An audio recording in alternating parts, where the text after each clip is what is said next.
let's compare permutation and combination. Permutation is an arrangement of objects where order does matter, while combination is an arrangement of objects where order does not matter. Example, let's try to arrange the letters A, B, C in permutation and in combination. So in permutation, because order does matter, then there will be 6 arrangements, namely A, B, C, A, C, B. Next, we'll have B as the first object, followed by A, C. Next is B, C, A. Next, we have C, A, B, C, B, A. There are 6 arrangements for permutation. While for combination, because order does not matter, then there will be 1 arrangement for combination. Why? Because ABC has the same components with ACB, BAC,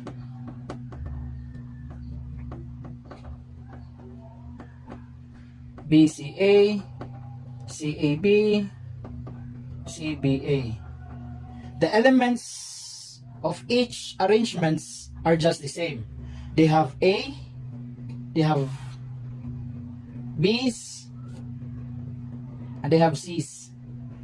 So, there is only 1 arrangement for combination.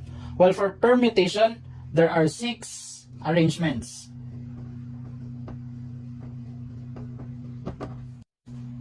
Here, let's identify the following examples as permutation, where order does matter, and combination, where order does not matter.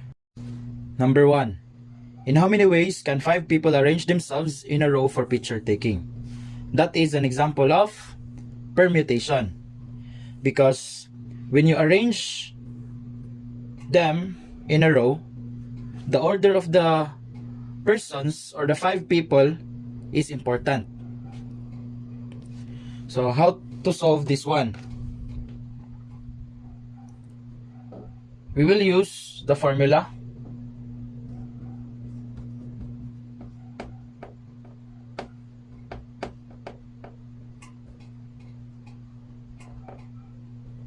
Because we have 5 people as the value of our n, and the value of our r also is 5. The value of our n and r is just the same, so we can use a different formula which is simpler, and that is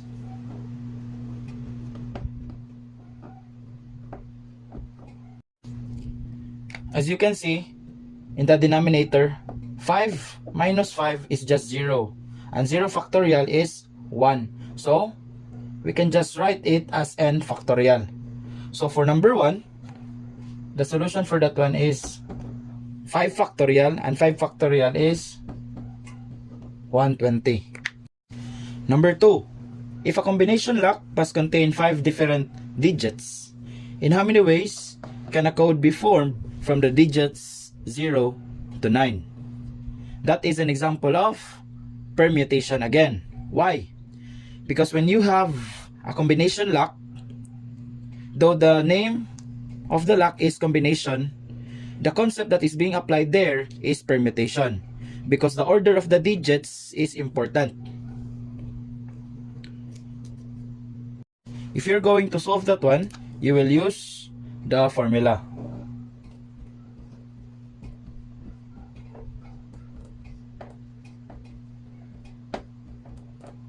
So the value of our n here is 10.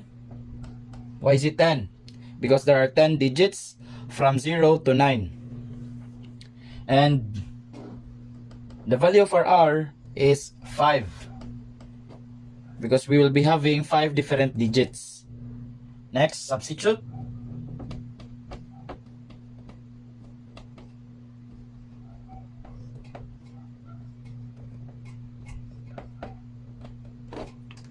10 factorial is 3,628,800.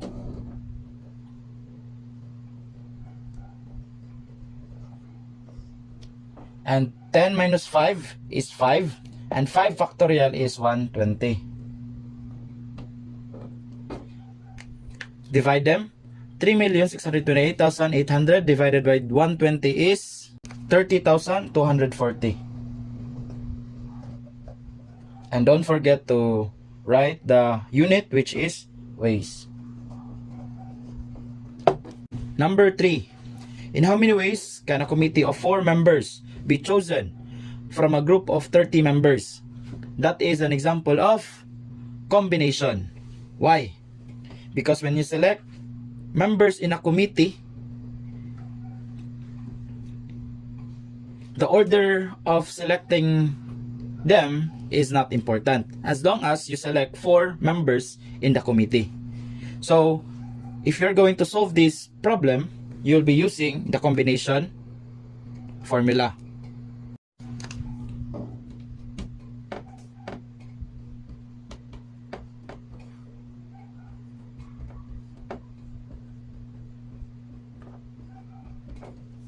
The formula for combination is somehow the same with the formula for permutation.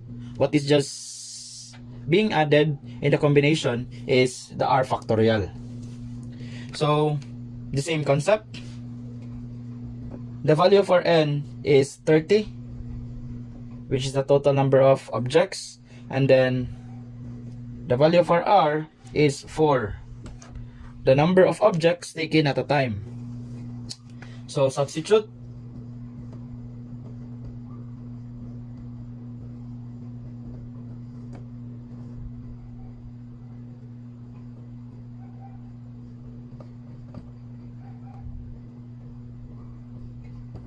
(30 factorial divided by 30 minus 4 is 26. That is 26 factorial times 4 factorial is equal to 27,405. And don't forget our unit, which is ways. Number 4. How many elimination games will there be in a tournament of 10 teams in a single round robin? So, this one is an example of combination. Why? Let me show you the idea of this example. So we have 10 teams. So for number 4, we have 10 teams. Example. 6, 7, 8, 9, 10. 1, 2, 3, 4, 5, 6, 7, 8, 9, 10. Next, for single round robin, each team will compete with other teams. So if team A will compete with B until J, there will be 9 games. Next, B will compete also with the other teams, but B have already compete with A, so there's no need for it to be written again or to be counted. So we will only have 1, 2, 3, 4, 5, 6, 7, 8. 8 games. That is why this example is an example of combination, because the order of teams does not matter as long as that they have compete with that team. So the idea is like this: Team A versus Team B. It's just the same with Team B versus Team A. So this one and this one are just the same. So the order is not important. Next, let's continue. For Team C, we will only have 7 games. 6, 5, 4, 3, 2, and then 1. For Team J, it already competes with the other teams, so there's no need for us to write again those games. So let's go back with the question, how many elimination games there are? Let's add all the games, and that is equal to 9 plus 1 is 10, 8 plus 2 is 10, 7 plus 3 is 10, 6 plus 4 is 10. So we have 45, a total of 45 elimination games. Number 5, in a gathering, everyone shakes hand with everyone else. How many handshakes will there be if there are 30 guests? So this example is under combination. Why? Just like with the previous example, when you handshake with that person will not handshake with you again. Why? Because you have already shake hands with each other. So the order is not important. Let me show you the figures or the idea for this example. So if A shakes hand with B, there's no need for B to shake hand with A. Why? Because they have already done the shaking of hand before. So the order is not important. So number 5 is an example of combination. Now to answer this one, we will use the combination formula. So n factorial over n minus r factorial and then r factorial. The value of our n here is 30 because there are 30 guests. And then out of the 30, how many guests will shake hands? There are 2 persons at a time.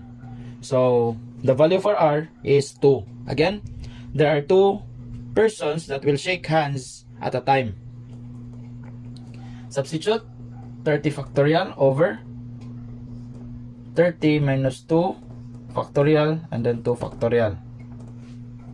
Solve this one using your calculator and you will get 435. And the unit for that one is handshakes.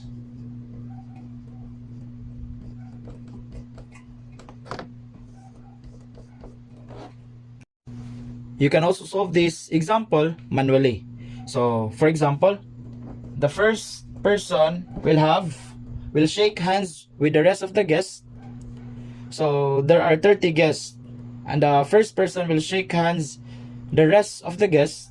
So he or she will have 29 handshakes. Next, the second person will have 28 handshakes. The third person will have 27 handshakes until the 29th person will have 1 handshake and the 30th person will have 0 handshakes because the 30th person have already shake hands with the other guest. Now you will add all those handshakes, 29, 28, 27, 26, 25, 24, 23 until 1, add them and you will get 435 handshakes. Number 6, in how many ways can 8 persons be arranged in a round table? This example is under permutation. Why? Because this kind of example is a circular permutation. So if you're going to solve this example, you will use the formula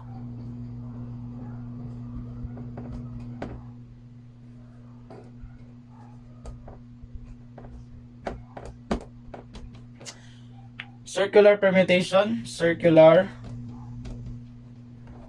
permutation is equal to n minus 1 factorial. So the value of our n here is 8. So we have 8 minus 1 factorial. And 8 minus 1 is 7. 7 factorial is 5040. And don't forget the unit, which is ways. Number 7. how many 4-digit number can be formed from the digits 1, 3, 5, 6, 8, and 9 if no repetition is allowed. So this problem is under permutation.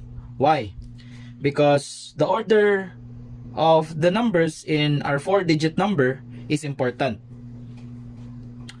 So if you are going to solve this problem, you will be using the formula number 7. Permutation of n taking r at a time is equal to n factorial over n minus r factorial. Next, what is the value for n? The value for n here is the number of digits that can be used. We have 1, 3, 5, 6, 8, and 9. So there are 6 digits. Next, r, the number of digits that is being used. So we have a 4-digit number. So there are 4 numbers or 4 digits. Next, substitute.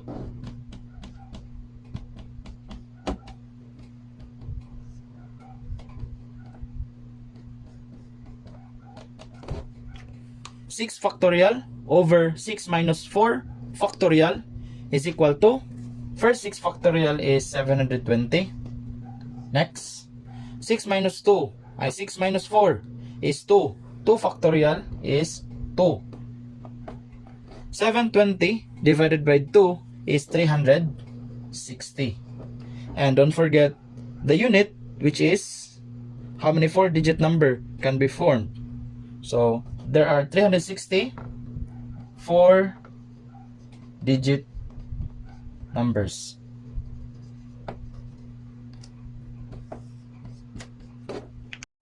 Number 8. How many ways can 6 people be seated in a round table if 2 people insist on sitting beside each other? So this example is under permutation. Why? Because it is under circular permutation with restriction. So we will be using the formula for circular permutation but with a twist. So number 8, we have circular permutation is equal to n minus 1 factorial. Because there is a condition here, which is there are 2 people that insist on sitting beside each other. Example, we have A, B, C, D, E, F. There are 6 persons. Now, if A and B insist to sit beside each other, then we can count A and B as 1. So if A and B is counted as 1, there will be 5 persons already, because A and B will always sit beside each other when we exchange them. Now, the value of our n here is 5 minus 1, that becomes 4, and then put the factorial. 4 factorial is equal to 24. The unit for number 8 is ways. Number 9. 7 twins want to have their pictures taken. In how many ways can they arrange themselves in a row if they must stand anywhere? So, this example is under permutation. Why? Because when you arrange them in a row, the order of these persons is important. Now, if we are going to solve this example, we will use permutation formula. So,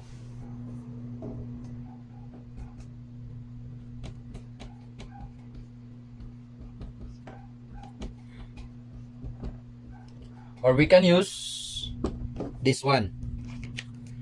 We will use this one if n and r, if the values of n and r is not the same. And if they are the same, we can use this one. Next, let's identify the values of our n and r. The value for n is 14. Why? It is stated there that they must stand anywhere. So, the twins can be separated. So, it means there are 7 twins. 7 times 2 is 14. Because a pair of twins is composed of 2 persons. Next, the value for R is still 14. Why? Because we will be arranging all of them in a row. So we will be using 14. Because N and R is the same, we can use this formula. 14 factorial is equal to 87 billion 178 million 291,200. Again, don't forget the unit, which is ways.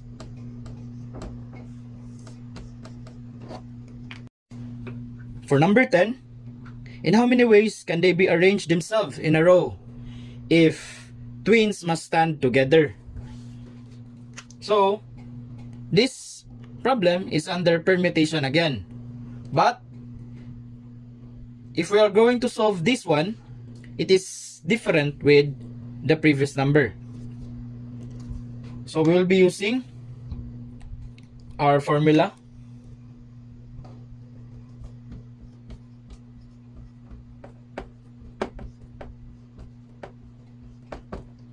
Or we could use n factorial. That's for number 10. Next, let's have the values of our n and r. The value for n is 7. And why is it 7? Because there are 7 twins. And the twins must stand together. So, they should be beside each other when we arrange them in a row. And r is still 7. Because we'll be using the 7 pair of twins when we arrange them in a row. Next, because they are the same, we can use this shorter formula. 7 factorial is 5040. Still, that is not the final answer. Why?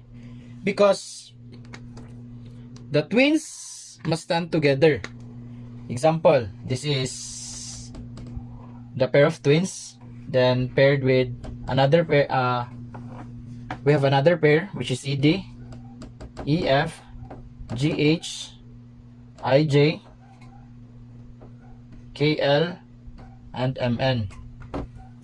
2, 4, 6, 7. Next, when we arrange them in a row, there will be 5040 ways. But it was stated there that twins must stand together. So we can have another arrangement of the twins. For example, for pair AB, they can be interchanged to BA. And for this pair of twins,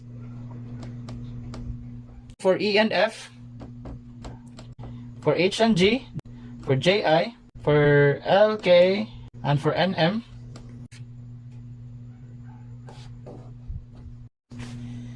that's all for week 5. I hope you've learned something new. Thank you for watching and see you next time. Bye-bye.